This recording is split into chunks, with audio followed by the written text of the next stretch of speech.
hike epic landscapes including the famous Tongarino crossing, sandboard down 100-foot dunes, mountain bike through stunning redwood forests, tube through an underground cave to see millions of glowworms, learn about the Maori people, snorkel or kayak the Poor Night Islands, and much more as we head to the fantastical North Island, New Zealand on today's show. So let's get started.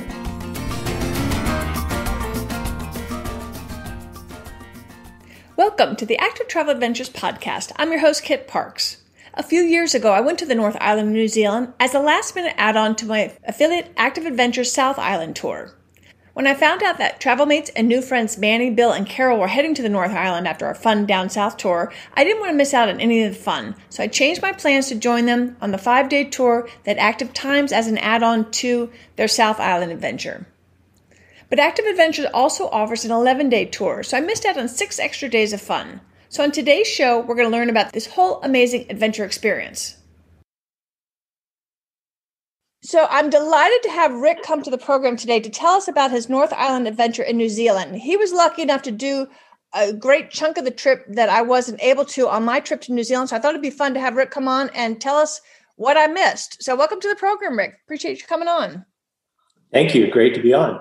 So before we get started, would you mind telling us a little bit about who you are, perhaps your age and how you got into adventure traveling? Well, I turned 60 this year in September, so big milestone coming up. And I've always enjoyed adventure traveling. I don't know how I ever got started in that, but my wife and I have enjoyed hiking and exploring all over Canada and the US. And then we had an opportunity to go to Nigeria for 3 years, which allowed us to really expand our horizons and travel many different parts of the world, a lot of Africa and Europe, a little bit of the Middle East and Australia. And so now that I'm retired, we are continuing to explore the rest of the world that we haven't seen yet. And New Zealand was pretty high on our list, so we made it there pretty quickly. Yeah, New Zealand still ranks as one of my favorite all-time trips. And like you, I'm pretty well traveled, but that was spectacular. It has it all in that one basically small country. So if you would give us just like a brief overview of the trip itself and your impressions, and then we'll dig down a little bit deeper about some of the things that you did. Absolutely. We flew through Fiji into Auckland, and that's where our North Island adventure started. We had a couple days to kind of get used to the time zone and do some exploring around Auckland and the viaduct. And then we met our guides, Caleb and Ruby, and headed off on our adventure with the rest of the group. And we headed up north of Auckland for the first 5 days of the trip. We did some sandboarding and explored a Kauri forest, learned a lot about the Maori culture, lots of fantastic hiking, sightseeing, a marine reserve. And one of the highlights of our trip, well, we got back to Auckland after 5 days, had a day off, and then went south of Auckland for 5 days. And that's where we really got into some mountain biking, a Maori cultural center. And then we got to do the Tongariro Alpine crossing, which was absolutely amazing. And did a little spelunking at the Waitomo Caves and then back to Auckland. Very cool. This one trip, and this is with my affiliate Active Adventures, we should mention, they really have you doing all sorts of things. They're generally hiking trips, but here you're in the water, you're hiking, you're paddling. You can do all sorts of different things. And you were even early on sandboarding. That is really appealing to me. And I'm sorry I didn't get to do that. And that was one of your earlier days too. What exactly is sandboarding and what were you doing?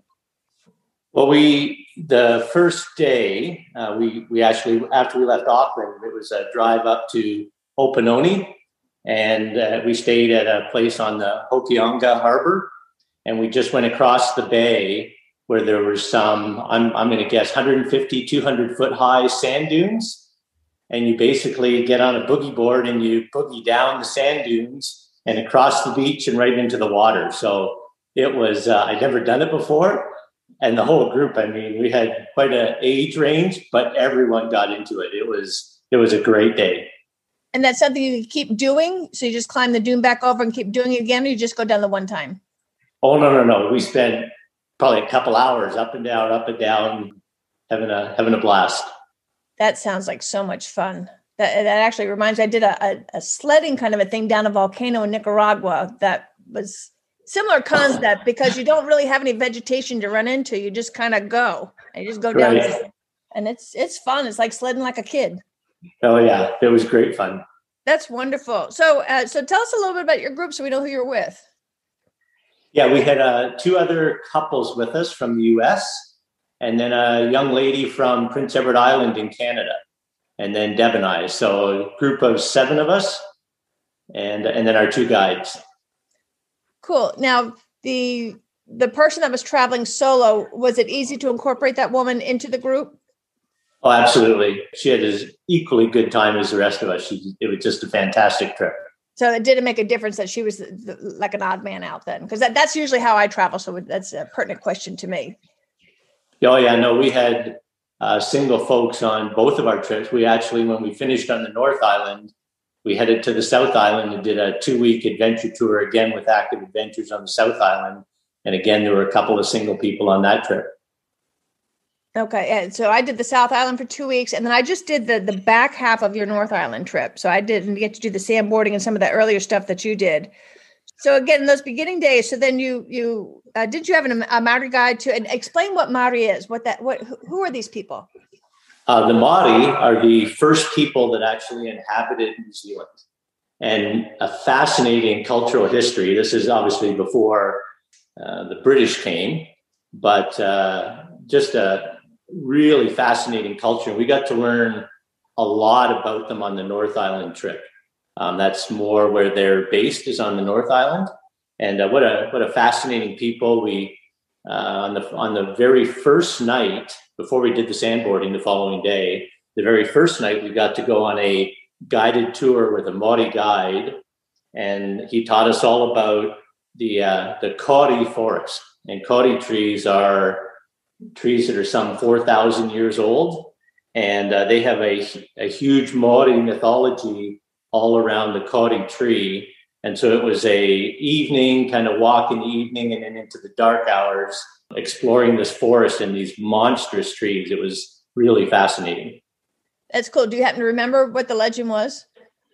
Well, so there's 2 trees that we got to see. One is called Tane Mahuta, which stands for God of the Forest, and the other is Te Matua Nagere, which is Father of the Forest. Their mythology is about how the islands were formed, and also about the bird life, and how in New Zealand, many of the birds are flightless. And so they have a whole Maori history on how the birds actually became flightless. So really interesting kind of understanding their history. That's cool. That is very cool. And I know we'll get later when we go to their, I don't even know what we call that center, but we'll get to that a little bit later. So that's a lot of fun. We didn't get to meet individually with Maori people like you did. So that's a nice advantage of doing that whole double part of that North Island trip. So from the sandblasting, you head up to Cape Brett. What's going on that day? So Cape Brett, that was actually another part of us meeting another Maori person, and that was our water taxi driver. And he took us out to the lighthouse on Cape Brett, where we disembarked and then spent the day, or a good portion of the day, hiking along the Cape Brett Trail. Again, fantastic scenery, but that'll just be a repeated theme, I think, on just about every walk that we did. But just had an incredible day hiking along Cape Brett and finishing up our trip. And then, of course, Bob came back and picked us up at the end of the day and took us back into Hokianga Harbor. And you're up, this was a ridgeline hike too. So you've got a panoramic view for most of your hike? Oh yeah. You could see lots of little islands all around, and you're looking down on the ocean. It was, really spectacular scenery.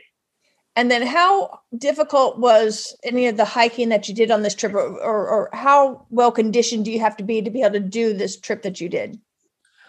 I would say most of the hiking wasn't too bad, moderate at most. Now, Tongariro Alpine crossing is quite another beast, but we can talk more about that later. But Right. most of the hikes were not bad to do at all. You didn't need to be, super fit or anything to be able to do these hikes.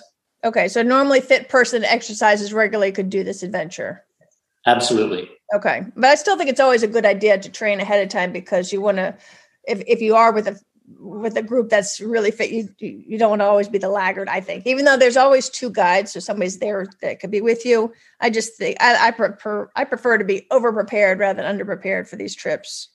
Yeah. And Deb and I did a bunch of hiking before we went. And we even, in preparation, we just made sure that we got ourselves conditioned with some hiking and some other exercise routines that they sent us to help make sure we were prepared. Cool. So then after Cape Brett, what do you do from there? After Cape Brett, we went off the next day to Poor Knights Islands. And so this was an opportunity for adventure on the water. And it was a little cruise boat that we went out on. And we went out to a marine reserve. And we got to do snorkeling and paddleboarding. Actually, there was a couple of caves that you could go exploring in the water, which was really cool to do, to go into the back of the cave and then look out. So that was kind of neat. And then explored some of the islands around Poor Knights Island. So it was a really neat day on the water.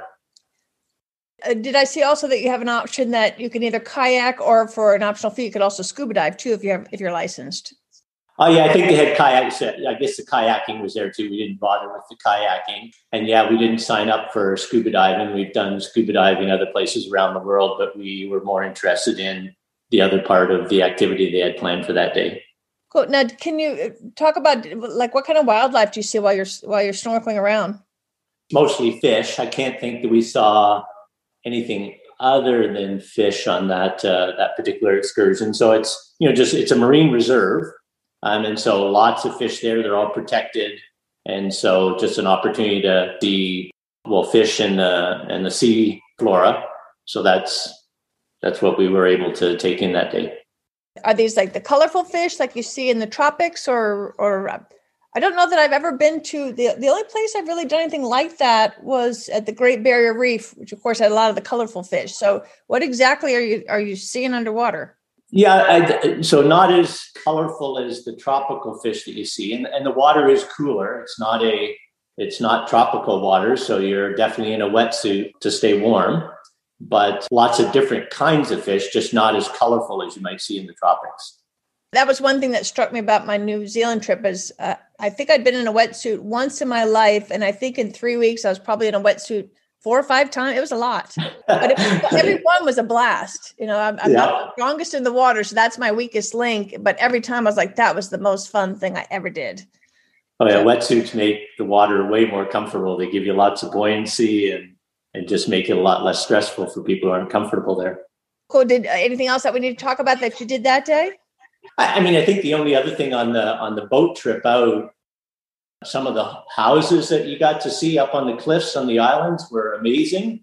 And then the other thing is what they call a New Zealand Christmas tree, and I forget the name of the tree, but it blooms in red blossoms. And all these Poor Knights Islands can just be covered in red at certain times of the year. That. I do remember that. And what was so special about those houses? Oh, just spectacular. I mean, their locations up on the cliffs overlooking the ocean and just beautiful homes. So it was really neat to see. Nice. And I guess I'm thinking about that too. Tell us a little bit about your guide. You said you had a couple guides with you. Oh, Caleb and Ruby were fantastic. Deb and I commented, we have 2 young boys in university, and Ruby and Caleb were, I'm going to say, mid-20s. And boy, their maturity level and their ability to manage issues that came up and look after the group and make it so entertaining. They cooked most of the meals that we had. We were very impressed with their capabilities and how fun they made the adventure. Cool. And while you brought up food, how was the food?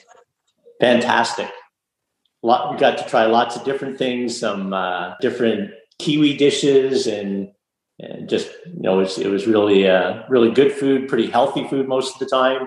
And lots of good choices for, they dealt with people who had different types of food issues. So just did a great job of making sure everyone was accommodated.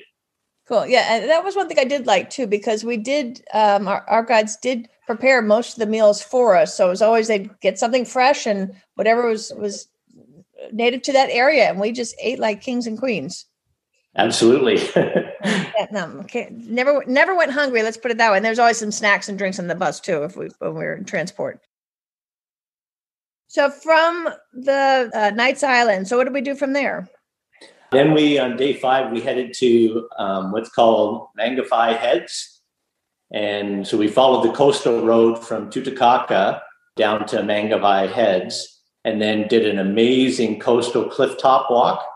That was, again, some beautiful homes to see, spectacular scenery.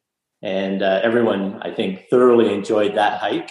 And then when we came back and got back to the beach, we spent half hour or so body surfing before we headed back for dinner. And that part, again, because I haven't gone to the section that you are you looking at something tropical or temperate, or what is the landscape looking like there? Pretty tropical there. I mean, I think that's the thing, especially between the two islands. The North Island is really more what Kiwis consider the vacation spot, because there's a lot more beaches, a lot warmer water. It caters a lot more to people doing summer vacations, and the vegetation there was, I would say, more tropical, if you will. I mean, the Southern Island, as you experienced, is dense and a lot more rugged and not exactly what people would consider a beach climate. Right, for sure. And it sounds like it's cliffier too on the North Island, on the coastline. Yeah, I guess on the coastline, yes, there would be more cliffs, although not as significant from a mountain perspective. The North Island is a lot more volcanic than the South Island is. So, and that featured a lot in some of the stuff we saw, especially when we got down to Tongariro, is the volcanic part. Gotcha. Next up, you're back to Auckland. You have a free day. What'd you do with that? When we got back to Auckland, Deb and I had already spent a couple of days touring around the viaduct and around kind of the city center of Auckland. So we wanted to get out and see some different things, because there's lots of little cruises you can take out to the surrounding islands around Auckland. And so we elected to go out to a place called Rotoroa Island, not to be confused with Rotorua, which we'll talk about later. And Rotoroa Island was a former Salvation Army center for a 12-step recovery program for 100 years. And then it eventually outlived its need, because all of that recovery work, if you will, moved into Auckland.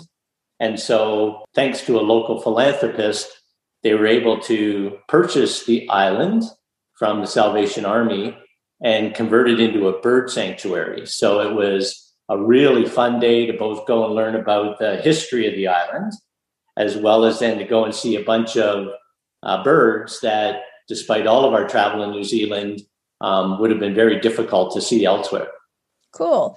And since you had the benefit of being in Auckland for more time than most of us would, if you had to rank the things that you did, where would you put them? And what were some of the things that you did that you say, oh, definitely do this if you have the time, and you can wait on that kind of a thing? Well, give us some advice there, if you would. Well, and depending what people are interested in, some of our group went off and did the Lord of the Rings tour from Auckland, where they go and tour the village that was built to film the movie. So, and they said it was an absolutely fantastic experience if you're a big Lord of the Rings fan. We love doing the Rotoroa Island. The other part that we really enjoyed was the day we spent just walking around the viaduct, and tons of restaurants and lots of really interesting things to see and experience. So those are maybe 3 different ideas that folks would consider in doing in around Auckland. Yeah, I found the Harbourfront was very entertaining just to people watch as well. Absolutely. While I'm thinking of it, though, when you got back to civilization, I found it so loud because everything had been so, quiet. We were just in nature for all that time. And then it was almost too noisy for me. Did you find that at all? I had almost a readjustment issue. Yeah, well, we didn't really stay in Auckland, though, right? We got on a boat first thing in the morning and headed off to Rotoroa Island. So we maybe avoided a bit of that shock. Yeah, no, because I had been 3 weeks of just being in nature. And then all of a sudden I was in the city. I was like, whoa, it was the cacophony of noise. As much as it was fun to watch, it was almost a little unsettling. I wish I'd taken a spa day and then done Auckland and explored that a little bit. And one thing too, I want to mention too, I wanted to go out to the island like you did, but I did not book in advance, far enough in advance, so that maybe something, if you want to do it, you have the free day, go ahead and reserve your spot there. So you're not fumbling around trying to do it and finding out that you missed it or you missed the time you're supposed to be there or whatnot. So do a little homework ahead of time on your free day and book whatever you might need to book ahead of time. Yeah, I think that's particularly relevant for the Lord of the Rings tour. And we had decided as we were traveling around, because we'd spent a couple of days in Auckland already, we had some of the brochures. And so Deb and I decided what we were going to do when we got back to Auckland. And that night we went down and booked our trip to leave the next morning. Perfect. Did the people that did the Lord of the Rings, were they happy with that selection? Oh, yeah. They were big Lord of the Rings buffs, so they just loved it.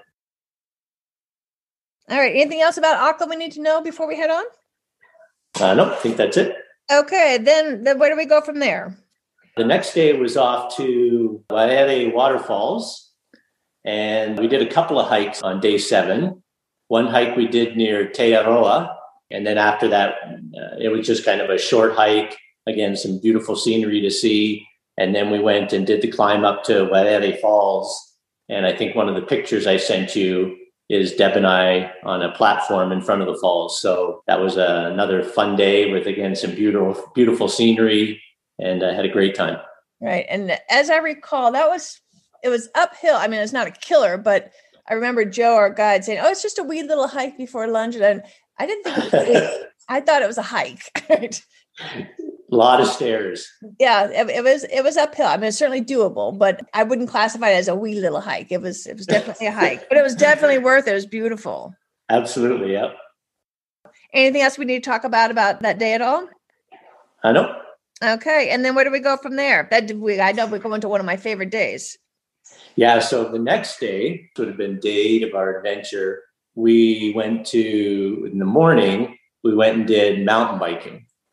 And it was a mountain biking setup in the Whakariro forest. Yeah, you did better than me. Yeah, Wakarira. We just a whole bunch of consonants and vowels. We went to that. Yeah, and I'm sure any Kiwi friends that listen to this will cringe at my pronunciation. I know they will, but I'm sure they're used to us mangling it. But it literally, I'll have to count. It's got to have 30 letters in it. A lot of W's, a lot of R's, and a lot of E's. You got it. Yep. Yeah. And that was a fantastic, this setup that they created for mountain biking was spectacular.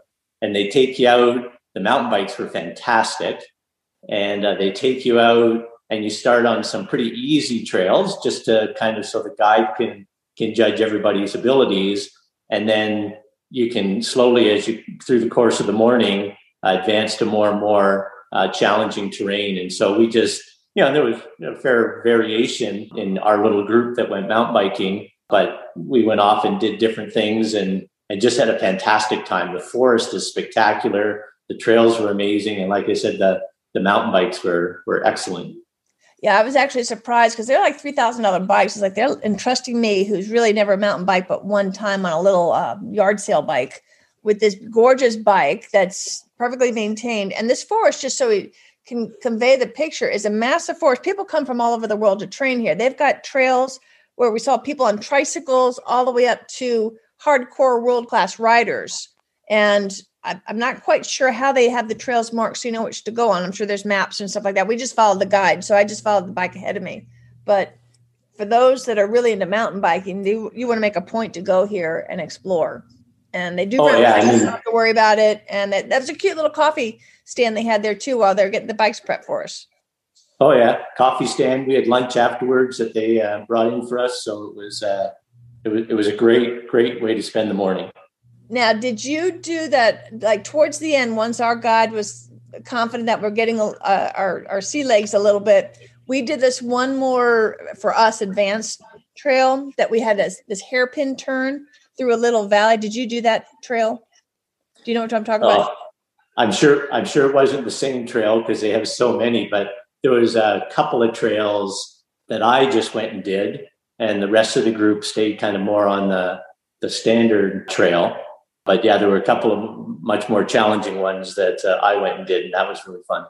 on my group, there was 3 that were on my South Island, and they were all hardcore crazy people. And they were just barreling down. I was like the laggard, but we went on this one trail. I was like, I hope I can do this. It was like a hairpin that it went down like a 4-foot ravine. And I was like, I'm going to die, but they all made it fine. I ended up falling into the ravine, not hard. I was going too slow. I didn't have the momentum to make the turn because I was so worried I was going to hit the turn. But it was so much fun. It truly was one of my favorite days of the whole trip. Yep. Now, do you mountain bike normally, or is that new to you? Oh, no. Both Deb and I are pretty comfortable on mountain bikes. Oh, cool. So when you did the other trails, how did you know which paths to go down? Oh, we had a guide with us the whole day. So he would most of the trails we would all go, and he would stop if there was a particularly challenging part coming up. And a couple of times we went and scouted the challenging part and then came back and then rode through it. So he just made sure everybody was comfortable being able to take on the trail and the challenges that were ahead. And then the couple of times that he said, okay, Rick, you can go off and do this one. We'll meet you down at the end of the trail. And he'd give me a couple pointers about what to expect, and then away it goes. So. All right, gotcha. Yeah, because and we had 2 guys. We had one in the front and one in the back. So I had the gal behind me because I was behind. Bill, Carol, and Manny were all like barreling ahead, but I had a gal behind me, and so she kind of stayed with me because they were just so much faster and so much more experienced. And so I thought that was nice because they did cater to everybody, which was correct. Nice. That's what I found with the guide is once he'd assessed everybody's abilities and what they were comfortable with, then he tried to. He tried to take folks on trails that would push them a little bit. And so that he really tried to cater to the whole group and make sure everyone had a fulfilling experience. They did. Yeah. And I like doing things that are just a little bit outside my comfort zone because I look back and they're my favorite days because I get proud of myself. I get proud of myself. That was definitely outside my comfort zone, but it was, like I said, it was one of my most favorite days of the whole trip. Yep. And did we do anything else we did? And that's the night that we go to the Maori Center, right? Right. So then we headed off to Tapuia, which is the Maori Cultural Center. And what a fantastic day. One of the interesting things about that day, aside from learning all about the Maori culture, is they have a little center there where you actually can see a Kiwi bird, which is difficult to do. Typically, you can only see them in sanctuaries. To see a Kiwi bird in the wild is almost impossible. They're nocturnal for one thing, but they've got settings set up where you can go through and actually see these world-renowned Kiwi birds. So that was kind of fun. A lot of people have heard of Kiwi birds, but they may not know exactly what a Kiwi bird is. What makes them special? So it's a brown flightless bird. Again, lots of stories in Maori culture about how they became flightless, but nevertheless, they really became flightless because there were no predators on New Zealand originally, which is another whole story about Europeans introducing predators to the New Zealand islands, which has become a huge issue. But nevertheless, the Kiwi bird, a very cute little bird, runs around on the ground, but it's nocturnal, extremely shy. And the chances of ever seeing one out in the wild are very slim. Right. And that's the bird that the New Zealanders named themselves after. They call themselves Kiwis. Correct. Yeah, I thought that was a really special day too. And even just walking around the town and just seeing the steam coming up from the land and, describe the town for us. Yeah, we got to go we did a guided tour around the village. And, they've got a big area where there's a whole bunch of active geysers that, erupt every, 15 to 30 seconds and spray steam into the air. And it was pretty spectacular to wander around and see all of that. And then go into the village and see some of their historical construction practices that they've used for how they used to build houses and the whole cultural center they've built. They also have a kind of a Maori university, if you will, where they teach the younger generations a lot of the historical practices that the Maori people would have used in terms of making beads and weaving. And so they get to go and study and learn about their culture as a way of preserving their culture, their language. So that's all set up there. And then we ended the evening with a Maori Feast where they cook the food in the ground. and then bring it out. And we got to have a kind of a traditional Maori feast. So it was really it was a great day to learn a lot about the Maori culture. And they also do the dancing they do when you go into the meeting lodge.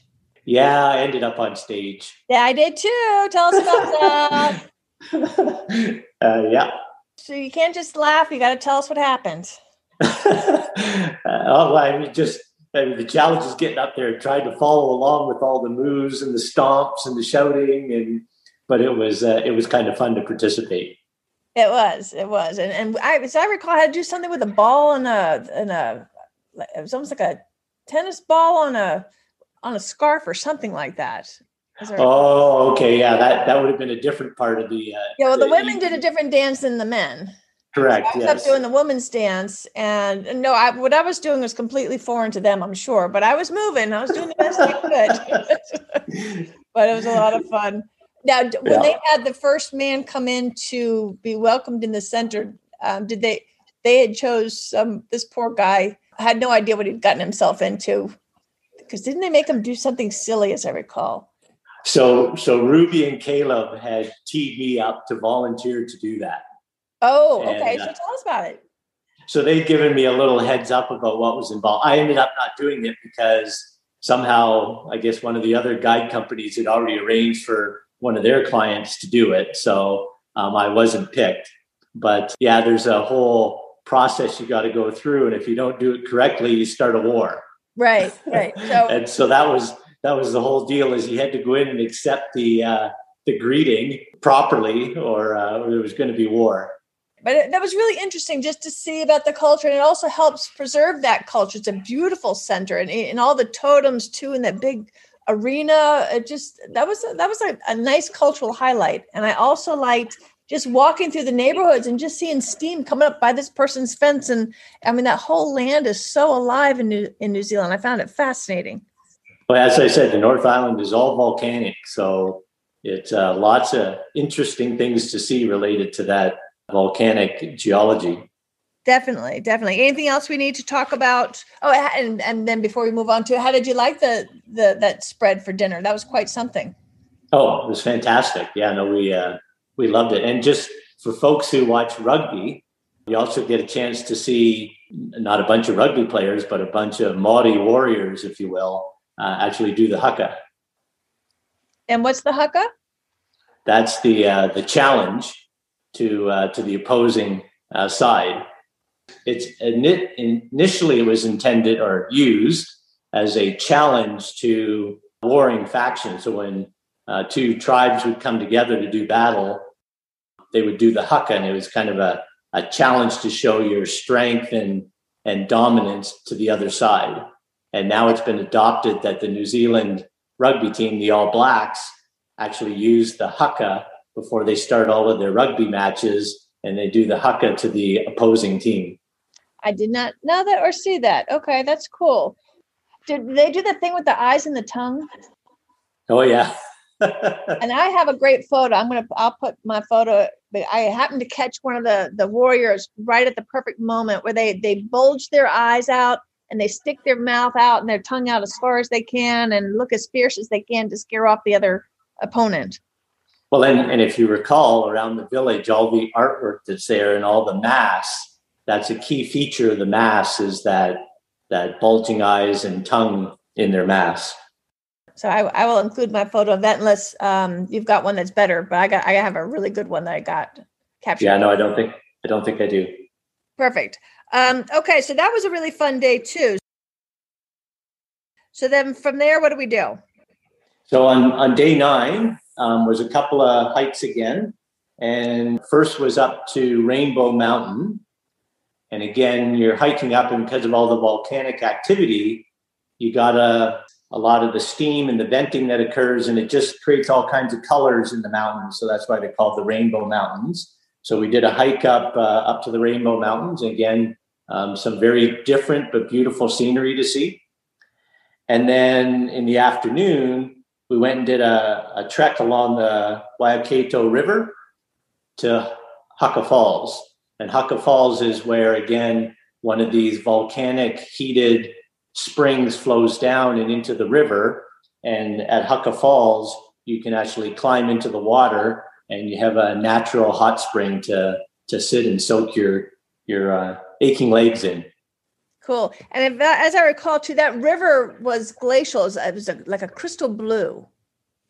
Yeah, blue-green. It was amazing, the colors. Yeah, and roaring. And they even were able to get some boat traffic up in there, too, as I recall, some kind of rafting traffic. But that was a beautiful walk along the river. Oh, again, some beautiful homes along the river, beautifully landscaped, and the river scenery was spectacular. And the Rainbow Mountain, too, what I like, too, when you were saying about the different colors, it's like striations, if I got that word right, like different strata colors of the soil and the rock. And so you have all these muted, like reds and browns and yellows, and it's quite pretty. Yes, beautiful. Yeah. So, yeah, it was a nice hiking day. Very nice hiking day. And then from there, where do we go? From there, we go to Tongariro Alpine Crossing. Fine. Another highlight day. What's so special about that? Well, so I would characterize the day as challenging and unforgettable. And we had, when you do the Alpine Crossing, you have to prepare for every possible kind of weather. The warning signs along the way, like I'll convert for you, but every couple of miles, there's a sign and big, huge signs and pictures of rangers warning you about the challenges and how are you feeling and are you properly hydrated, because they run into all kinds of issues with people needing to be rescued off of this crossing. And we had been warned to make sure we dress warm because the weather can close in and get really cold up there. Well, I'll say, unfortunately, it was 28 degrees Celsius. So I don't know, 80, 90 degrees Fahrenheit, and scorching. Clear skies all day the day we did the hike. So that made it a even bigger challenge. It's a 13 plus mile trek up over volcanic terrain. You do over 3,000 feet of elevation gain. At the top, you get to see Mount Doom from Lord of the Rings. And it's, again, the scenery, dramatically different scenery. It's all volcanic. Hard to find any vegetation anywhere. It's all rock, but it's blacks and reds and browns, and the terrain is spectacular. So we had just a fantastic day. Yeah, something we'll probably never forget. And what I thought was interesting too, as you're making the approach where you see all the warning signs saying, stop, go back, are you sure? All these, like, what am I getting myself into? You see these ants on this hill, and then you realize that's going to be me. These teeny little ants up there marching up. And it's quite a busy thing. And they consider it New Zealand's finest day hike. And for good reason. It is spectacular. And it's got some great vistas, and you can see some crater lakes that are cool colors. Yeah. In fact, one of my favorite photos was up there. And so we actually saw in the distance a thunderstorm coming. And again, you don't want to be up there in a thunderstorm. So we're like, let's start huffing it down. And I recall too, do you remember the sign as you got down towards where vegetation was growing again, saying you finally exited whatever that zone was, the zone of danger? Because you're in a volcanic area. I'm sure they have meters in there to let people know, don't climb up there today. There's too much activity. But these are active volcanoes. And every sign along the way had statistics on how many people get rescued every year from that point.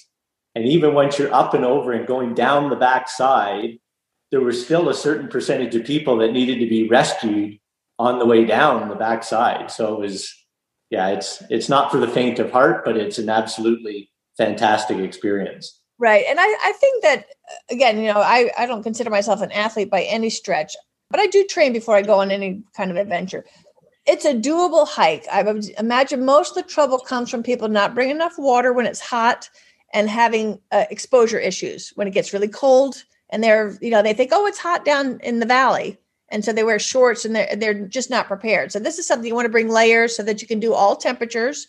Like Rick had said, so you want a jacket, you want a raincoat, you want a thermal jacket, you want to be prepared to protect your body with whatever weather the volcano is going to throw at you, would be my recommendation on that. Would you agree? Absolutely. Yep. Prepare for everything. But prepare, be well trained, but then do this hike. It was a wonderful hike. Oh yeah, and it's not a technical climb. Right. I mean, there's on places that are a little more challenging, they put stairs in. So there's nothing particularly technical about it. It's just arduous. And again, being prepared for the weather. Right. And a lot of volcanoes it's starting to be a fair experience with volcanoes, it seems like in the last 5 years. They do tend to just kind of go straight up. You don't get a lot of level. So you don't get a little breathing. You're just constantly going up. Up and then down. Yes. Right. So think of a cone, and that's what a lot of volcanoes literally are. Yep. So cool. So that was a fun day. And did you, you can relax in a hot spring that evening if you want. So as you get back to civilization. So what did that feel like? Yeah, I forget what happened there. Part of our group went and did a different hike. So we were kind of split up and then trying to come back together for dinner. So we actually didn't end up going to the natural hot spring. We just actually went to a pool that was heated by a hot spring. So not a highlight for me, but yeah, that's what we ended up doing. And the next day we do another one of my favorite things. That was so much fun. Tell us about that. The Waitomo Caves. Yes. And interesting, I'd seen a documentary about these glowworms and what disgusting little creatures they are. But it was a fun day because it was spelunking. So you go down into the caves. You actually ride through the caves, which has a river that flows through it, or a creek. And you float through on inner tubes. And so it was really neat kind of floating through as a group. Again, you're all kitted up in wetsuits, and so you stay nice and warm. But you basically float all the way through this underground cave. I forget exactly how far you go. And at one point, they turn off all the lights. Obviously, it's pitch black, but you get to see all these glowworms hanging down from the roof. And for those who know anything about glowworms, they use that glow to attract in their prey. And their little sticky tentacles that they hang down are used to capture their prey, and then they suck their insides out.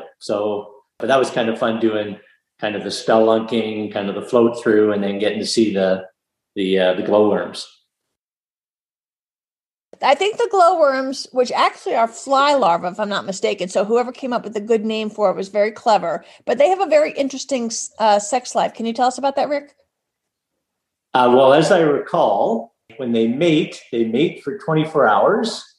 And the male dies, and the female lays the eggs, and then she dies.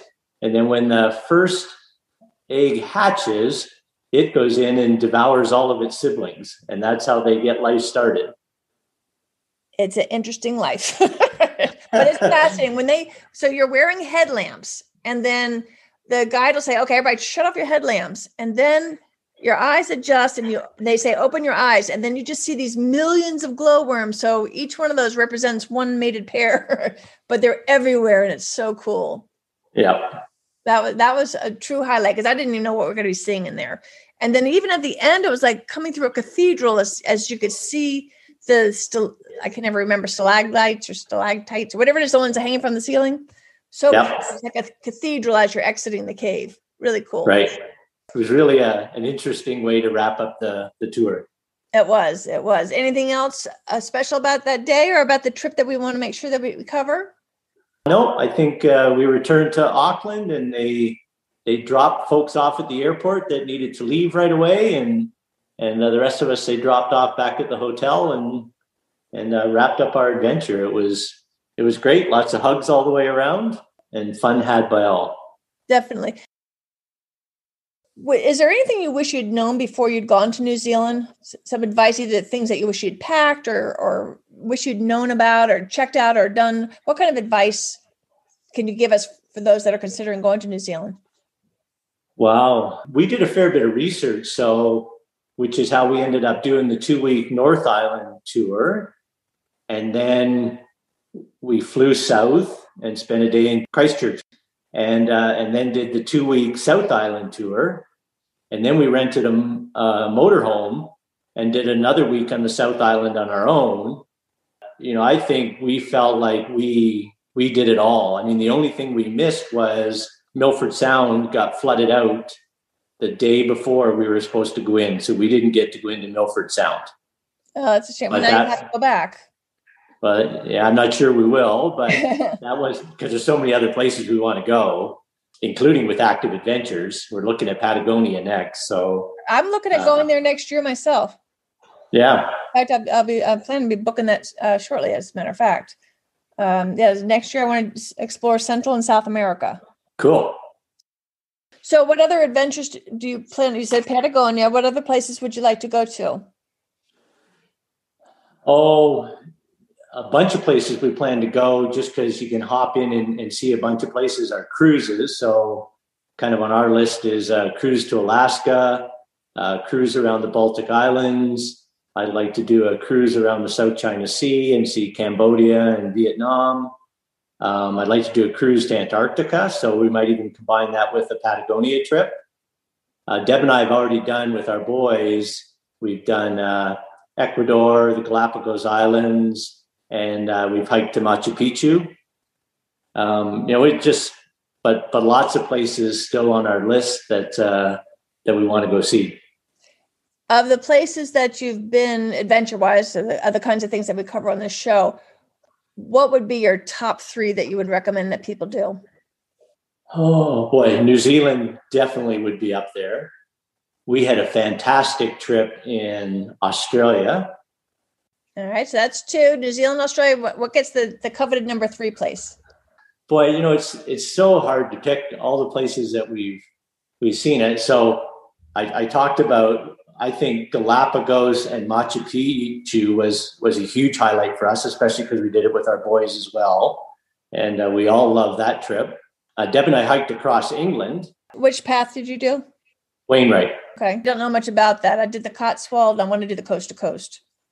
Yeah. So the Wainwright coast to coast is an amazing walk through 3 national parks. Oh, just a beautiful way to see the country. So is it the same path? Are we talking about the same path? Wainwright? Yeah, the one I call coast to coast, is that Wainwright? Yeah. Oh, okay. I didn't realize that they had 2 different names. Okay.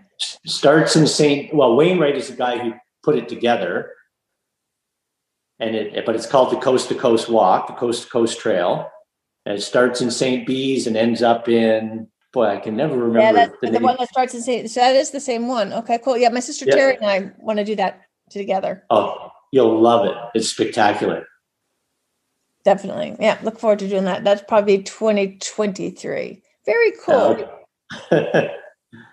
Well, I really appreciate you coming on the show, Rick. It's been wonderful. Also reliving a lot of my own fond memories of my trip and learning about all the things that I didn't get to do. And just learning, I just love talking about adventures and getting inspiration about going on new trips. Thank you so much. Oh, you're welcome. Glad we had the opportunity. I counted recently, and I'm at around 40 countries visited and all but 2 states here in the U.S. I tell you that because my New Zealand trip with Active Adventures still stands out as a favorite, certainly in the top 3, and possibly even number 1.